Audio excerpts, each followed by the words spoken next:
Tu te dis peut-être que ton procès à la cour municipale, c'est juste pour contester une contravention, que c'est pas grave si tu sais pas exactement comment ça va se passer.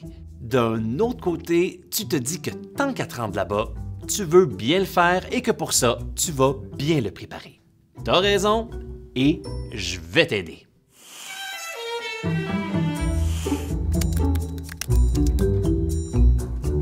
En fait, un procès, c'est pas compliqué quand tu sais comment ça marche. Et quand tu connais les étapes, que tu les comprends, c'est tellement moins stressant. D'abord, voici à quoi ressemble une salle d'audience. Peu importe la couleur du tapis, les salles d'audience sont presque toujours organisées de la même manière. Au fond de la salle, il y a le ou la juge. D'un côté, c'est la table de la poursuite. Au milieu, c'est la place du greffier ou de la greffière, une personne indispensable au bon déroulement de l'audience. Toi, la défense, ta place est ici. Mais comme tu vas probablement témoigner, tu vas aussi devoir te rendre à la barre des témoins. Le jour de l'audience, il faut arriver tôt pour avoir le temps de trouver ta salle. Quand tu l'as trouvée, tu entres et tu t'identifies. Tu vas voir qu'il y a du monde dans la salle. Mais c'est pas une surprise pour toi parce que tu sais déjà que les audiences sont publiques. L'audience commence quand le ou la juge entre dans la salle de cour. À ce moment-là, tout le monde dans la salle doit se lever. Quand c'est rendu ton tour, le greffier ou la greffière t'appelle par ton nom. C'est toujours le ou la procureure de la ville qui commence. La poursuite doit essayer de prouver que tu as commis l'infraction.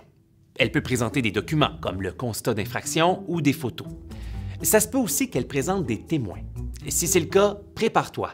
Toi aussi, tu vas pouvoir leur poser des questions. Je répète, poser des questions. C'est pas le moment de faire des commentaires ou de leur raconter ta vie. Quand la poursuite a terminé de présenter sa preuve, prends une grande respiration parce que c'est à ton tour.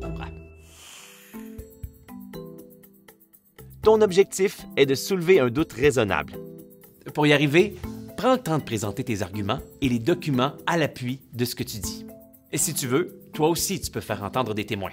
Dans ce cas-là, c'est possible qu'au début du procès, le ou la juge demande à tes témoins d'attendre à l'extérieur de la salle d'audience. En passant, tu n'es pas obligé de témoigner.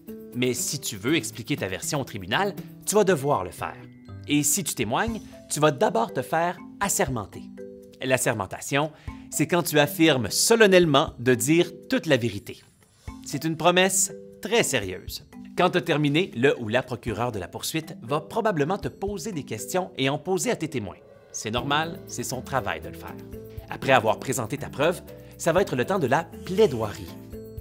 Pendant la plaidoirie, c'est plus le moment d'ajouter des éléments de preuve. C'est plutôt l'occasion de résumer pourquoi tu penses avoir raison. Quand ça va être au tour de la poursuite de faire sa plaidoirie, c'est pas une bonne idée de l'interrompre ou d'intervenir. Fais-le pas. La dernière étape, c'est évidemment le jugement. Des fois, le jugement est rendu plus tard. On appelle ça un délibéré. Si c'est ton cas, tu vas recevoir un avis de jugement par la poste avec le montant que tu dois payer.